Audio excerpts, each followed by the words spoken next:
အားလုံးပဲမင်္ဂလာပါတဒါဖူဘော channel ကနေပြီးတော့ပြန်လည်ကြိုဆိုလိုက်ပါတယ်ဒီနေ့တော့ပွဲရတော့နေတယ်တဒါတော့စိတ်တော့မကြိုက်ဘူးရှင်အကိုတို့အပြင်းပြေကစားလို့ရအောင်ပေါ့နော်တဒါပွဲလေးနှစ်ပွဲတော့ရွေးချယ်ထားတယ်မပြောခင်မှာတဒါ YouTube channel ကို like and subscribe လုပ်ထားဖို့မမေ့ပါနဲ့ရှင်ပထမဆုံးအနေနဲ့ပေါ့နော်တဒါကဒီ Mace နဲ့ Glove ပွဲစဉ်ကိုပြပြပေးမယ် Mace ကပြီးခဲ့တဲ့ဒီပွဲတွေမှာဆိုရင်ပေါ့သူကဂျာကိုက3ဂိုးလောက်ပဲရှိခဲ့တယ်ရှင်နောက်ဆုံး5ပွဲမှာဆိုရင်တော့တပွဲတော့နိုင်ထားတယ်5ပွဲရဲ့နောက်ဆုံး2ပွဲကတော့စက်တိုက်ဂျာကိုတော့မရှိခဲ့ဘူးဂလာဘက်က3ဝက်ဆက်နိုင်လာပြီးတော့နောက်ဆုံးတပွဲကိုတော့ဒီရှုံးသွားခဲ့တယ်ပေးကိုကတော့3ဂိုးလောက်တော့ရှိတယ်ပွဲတစ်ခုချင်းစီမှာတော့သူကရာဂိုးကို3ဂိုး4ဂိုးလောက်သူကယူထားတယ်သူတို့ရဲ့နောက်ဆုံးတွေ့ဆုံတဲ့ဒီ6ချိန်အတွင်းမှာပေါ့နော်ဒီ4ပွဲနိုင်5ပွဲတည်နဲ့ရှုံးပွဲတော့မရှိခဲ့ဘူးအဆင့်တွေကတော့ပေါ့နော်နှစ်သင်းစလုံးကတော့ကွာဟနေတဲ့ရှင် main ကအဆင့်16နဲ့ပေါ့နော်အောက်ဆုံးတော့ရောက်နေတယ်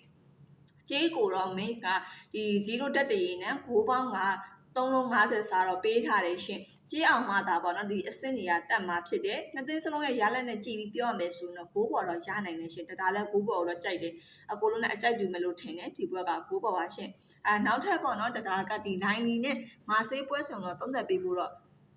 ရှိတယ်လိုင်းလီရဲ့ဒီပြီးခဲ့တဲ့5ဘွဲ့မှာဆိုရင်ပေါ့နော်ဒီ2ပွဲရှုံးတော့3ဘွဲ့ကစတိုက်နိုင်လာခဲ့တယ်ပေးကူးကတော့3ဘွဲ့လောက်တော့ရှိတယ်ရှင်ပေးကူးနေတော့ပေါ့နော်ဒီမဆိုးဘူးတော့ပြောရမယ်ပြီးတော့အင်ကွင်းပွဲစဉ်တွေမှာဆိုရင်လည်းဒီအဆင့်က3နေရာတော့ရှိတယ်မာဆေးကတပွဲပွဲရှုံးပြီးတော့3ပွဲဆက်နိုင်လာခဲ့တယ်နောက်ဆုံးပွဲကတော့ပေါ့နော်ဒီတရီတော့ကြာထားတယ်မာဆေးကအင်ကွင်းပွဲစဉ်တွေမှာဆိုရင်သူကခြေစမ်းကောင်းပြီးတော့အဆင့်3နေရာတော့ရှိတယ်နှစ်သင်းစလုံးက